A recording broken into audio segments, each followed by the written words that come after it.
Hello friends, welcome once again to the Gesundheit Kitchen. I have once again taken over my friend Naina Bhedwar's kitchen, so always happy to, number one, be out of our normal locations and be on a field trip, but any time I get to spend with you is inspiring and amazing, and I always learn something. I'm always sort of preaching about fiber and protein, right? Those are the things that I'm always trying to get into our diet, and you just happen to be the expert in that, whether you realize it or not. By default. Yeah, it is your default, and I love that. So we've got red beans, and already I'm hooked. So walk us through what we're doing today. Okay, so we are making, I think every culture around the world has got a beans and rice dish. So this is not beans and rice cooked together, but it is traditionally eaten over steamed rice. And this is a what is called in the Indian language Rajma. So Rajma is a reference to any kind of red bean. So today we are using what in the Indian grocery store, if you happen to be wandering down the aisle of one of those, is called Kashmiri Rajma, Kashmiri. So it's from Kashmir, which is the northernmost state of India, and these tend to be much smaller. And I think they are the parallel of an azuki bean, right. Which you would see maybe in a Latin grocery store or a more mainstream grocery store. But I tend towards these because I find they have a slightly less muddy texture than the bigger kidney bean, and they also hold their shape a little bit better. But you absolutely can use, for this recipe, you can use pinto beans, you can use these, you can use the regular red beans. The only one that this doesn't really work with is white beans. Okay. But any kind of other really hearty bean works wonderfully with this particular combination. Yeah, and don't spend a lot of money. I mean, that's the great thing about these two beans. They're so inexpensive. So don't if you haven't seen this exact type, that's not a blockade for you. Use what you can find locally. And of course, you can do the home cooked one either on stovetop, pressure cooker, slow cooker, or you can just use the canned variety drained. Drained and rinsed. I always try to mince that too, because that oftentimes those oleosaccharides, it's a long word, but those kind of stay in that cooking liquid when they're cooking them in the can or when they're stored in the can. And again, it's not that it's a bad thing per se, but that sort of famous side effect of eating beans that our kids love to talk about. If you are trying to avoid that, the more you can rinse the beans, even when you're cooking them at home, change that water, rinse that cooking water out to avoid those extra oleosaccharides. So these were done in the pressure cooker. So just to show you, this is what the bean looks like raw. This is what it looks like after it's been soaked overnight. So it has expanded and absorbed a lot of that moisture. And the longer you soak it, the less you have to cook it. Okay. And then this is the cooked variety. It goes a little bit darker in color, and it's completely soft and tender. And this is after 25 minutes in the pressure cooker. In a pressure cooker, which again, don't run out and buy a new piece of hardware. You can do it stovetop. It just takes a longer time. Yes, or you can do it in a slow cooker as well. Sure. So 8 hours or so. Okay, so this preparation brings together two elements of Indian cooking, which is cumin seed and fresh ginger. And when cumin seed and fresh ginger come together, magic happens. And it is just such a simple combination, and it is used a huge amount in North Indian cooking, which actually is incredibly simple and fresh, and it is not most of the restaurant stuff that you see. So we're going to need some grated ginger for this recipe. So the ginger's been peeled, and I'm just going to grate about half of this so that I can get around 2 teaspoons worth. And a coarse grate is really nice in this dish, because then you get really nice pops of ginger as you're eating. Which I know I sometimes feel like I'm a broken record, but ginger is an antimicrobial, it's an antifungal, but it also is anti-nausea. Yes. So if you're going through treatment, oftentimes even just chewing on a piece of ginger candy, having a little bit of ginger ale or a non-alcoholic ginger beer can help quell that nausea that's sometimes associated with going through treatment. And then we're going to warm up our pan, and for this time we're going to use ghee. Okay.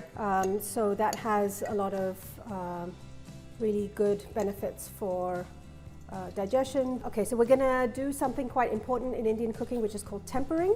So we're adding whole cumin seeds, a teaspoon here, to the melted hot ghee. And what this does is it gives the whole spice a chance to wake up. So the dormant flavor compounds that are lying, literally sleeping in the center of each cumin seed, when it comes in contact with the heat, it just blooms. So often in some cuisines, I think this is called blooming. Yeah, blooming, but absolutely. in blooming the spice. So in Indian cooking, this is called tempering. So we just need to give it 20-30 seconds to just bubble in the oil, and then we're going to go in with our freshly grated ginger. Let me just mention too, I've used ghee, spelled G-H-E-E, in several dishes, but if you're not familiar with it, it is essentially a clarified butter, where they're taking the butter and they're cooking it down where all the sort of extra water content is reduced and taken out, all of the fat solids are skimmed off. It's a long process. You can make it at home, but it's easy to buy, ready to go. But during that process, you're losing the lactic acid gets sort of taken out or removed. Yep. So if you are lactose intolerant, ghee is a lactose-free butter product. Alternative. Yeah, Yep. and it's delicious. I mean, it really is. It's everything you love about butter, and then some. Yes. Right? And it goes one step further than clarified butter, because the milk solids, once the water's evaporated, the milk solids sink back down to the bottom of the pot, and we allow them to caramelize. Oh, okay. And then it's poured off. Got it. And that caramelization, that is the stage at which the ghee becomes healthy. Got it. And it's on the spectrum. It's not quite brown butter. Yes, right, exactly. But you're getting those notes. And because it's done super, super slowly, right, the butter fat that's left behind isn't visibly brown. Got it.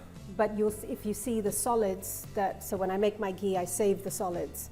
And I always use unsalted butter, otherwise the solids are super salty.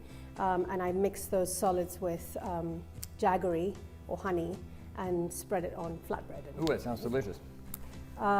So here we've got our ginger and cumin seed. And we're going to go straight in with our cooked beans.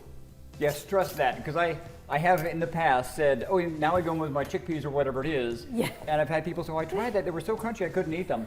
So thank you for qualifying that these were the cooked, ready to eat beans. So either drained and rinsed from the can or drained and rinsed from home cooking. So this is the same point at which you would add cauliflower florets or cubes of potato or sweet potato, squash, whatever, and you would toss it around with the ginger and cumin seed, and then you would add these spices, which is just garam masala.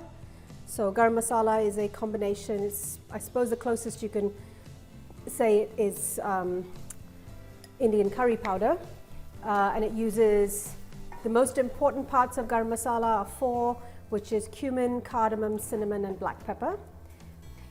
We're going to go in with a little bit of salt. I had also put some salt in the beans when they were cooking. And then we've got quite a lot of coconut milk. So we do a whole can. And this is not the coconut cream like people buy for pina colada that's pre-sweetened. This is coconut milk. So make sure you read your label, because it's an easy mistake to make, and oftentimes they're side by side on the shelf. So just make sure that you're getting coconut milk. That's the product. If you're not a fan of a very strong coconut flavor, then you can use half coconut milk, half evaporated milk, or rice milk. Okay. I wouldn't use oat in this. It just has a little too sweet a flavor, and it just kind of knocks the balance off. And I've noticed too that not all plant milks are heat tolerant. So some of them, and even within different brands, some of them might work fine adding to a carrot soup or whatever you're doing, and then another brand might sort of break down. So you have to kind of, I'm not advocating one over the other, but you just, before you do the whole recipe, if you're going to use a plant-based milk, just kind of know how they hold up in those higher temperatures. And then the other thing that this dish has is a lot of fresh cilantro. So this is not just for garnish, this is for flavor. This is a whole cup's worth, and that's actually toning it down a little bit. Right. I actually add even more than this, so it almost becomes like a green rather than just a garnish. Sure. Now, if you're in that minority that doesn't like cilantro, right? Yeah. Could flat leaf Italian parsley, just to have that could, green? but I probably wouldn't add quite as much. Quite as much, got it. I luckily fall into the category that I absolutely love it. Yeah. But there are some people who just, for whatever reason, that to them it tastes like soap. Yes. So if you don't add, maybe if you went with parsley, then you would add maybe a squeeze of lemon juice. Okay. Because this has got quite a citrus. Sure, it's got that sort of twang to it. And then cilantro helps remove heavy metals from your body. Oh wow, I didn't realize that. Yeah. So all of that goes in. So if you were doing this with another vegetable, I mean, you could add the coconut milk and you could make like a curried cauliflower or something, but traditionally in North India, it's actually just done as what is called a dry fry. Okay. So you would add turmeric to just help bring out some color, and everything else would be the same. You just wouldn't add the coconut milk. And then you're just going to bring this to simmer so that the beans can really start to absorb the flavor.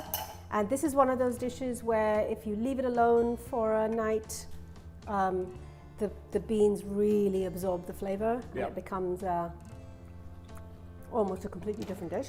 Well, and I love that anytime you can spend the effort once and then the next day not only have leftovers, but the leftovers are either transformed or they're better. And oftentimes even things like pasta salads, grain salads, they're delicious the day you make them, but overnight in the fridge, everybody just gets to know everybody and they all become familiar and comfortable, and it becomes a different thing. Let's talk for a second while this is simmering about the beans, because I think there's always this rush to get back to normal after you've had a pretty life-changing, life-altering surgery.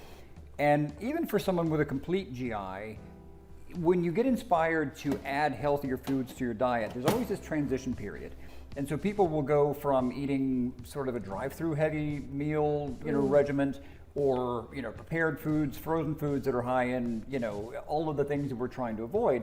And so when you're changing to more greens, more beans, more grains, there's going to be that period of GI distress. You're going to have a few days where the bowels are not going to be quite the same. You're going to be a little gassier. You're going to feel not quite right. That doesn't mean that you have an aversion. Doesn't mean that your body's fighting that as a food. It means that you're kind of having to change the actual population of the bacteria in your gut. Okay. So there always, again, whether you have had surgery, whether you haven't had surgery, whether you're healthy or unhealthy, there's always going to be that period of transition.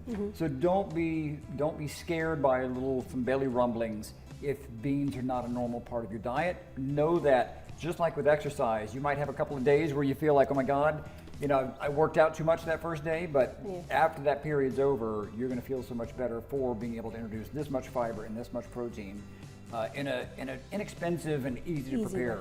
And also this fits with there's a whole sect of the Indian population called the Jains who don't eat any onion or garlic. Oh wow. They don't actually eat any root vegetable at all. Wow. So onion and garlic is an absolute mainstay of most Indian cooking.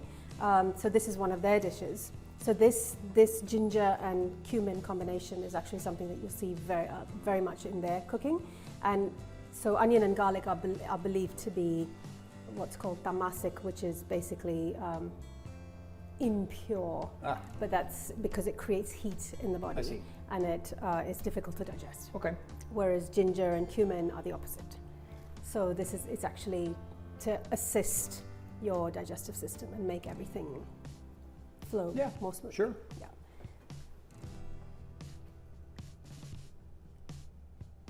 That is beautiful.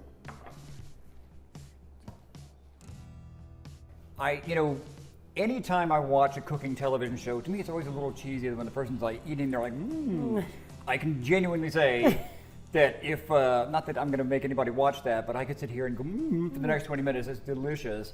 But I could also eat that as a soup. I mean, just straight up. Yep. I mean, of course, as a dish with rice would be great too, but I've said it many times, if you can make a meal that you've put the effort in, you've already made the time, you've done the preparation, and now you can use that in multiple ways. I think that's great. And so that is going to become a part of my repertoire. Wonderful. And beans, again, anytime, I think people kind of think of beans as sort of like there's nothing else to eat, so we've got beans on the shelf. Anything that brings the beans to the forefront, I think is amazing. So, oh, you know what tastes really good? What's that? In this is little cubes of sweet potato. Oh, perfect. I mean, that Really that nice. sounds The great. kind of earthiness of the beans and the sweetness of the potato. And if you cook it for long enough, you can cook the potato in this sauce, or you can pre-cook it and add it. Well, this is kind of what I would see as one of those refrigerator cleaners, where you could kind of go through and you've got little absolutely. fragments of whatever, roasted 100%. carrots or whatever it is, Yeah. and then you Just throw it in. Which is Kitchen why I sink. always hate recipes when people feel like they're limited to that. So number one, I appreciate that you've given us a recipe, and the recipe will be on gastroccancer.org. But don't Play feel with like it. you're handcuffed Yeah. to that, right? That's your Absolutely. starting point, and then from there, feel free to get creative, get excited, and also whatever works for you. So if you want to veer, not only are you allowed to, we invite and encourage you to take this and make it your own. Thank you so much for letting us invade your kitchen. My pleasure. I didn't Invade tell you ahead away. of time, we're not staying to clean the dishes though. So, but we'll eat the stuff. But Yeah, then after that. and then clear out. But no, listen, I truly appreciate it.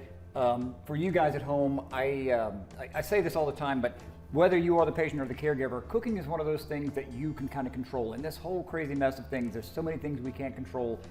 This is something that you can get excited about, even when you're not feeling like eating. If you have enough energy to make the food for later, you're going to thank yourself that you took the time to make those things. So yeah, I'm inspired, and hopefully you're inspired. We have a ton of videos now on YouTube on the Gesundheit Kitchen channel. But for gastroccancer.org and all of our affiliates, you'll find these recipes. And if you have ideas of things you'd like to see, don't hesitate to send us some ideas, and we'll maybe invade somebody else's house and take over their kitchen. Thank you so much. Big love to everybody. Take care of yourselves. Thank you. And we'll see you on the next one.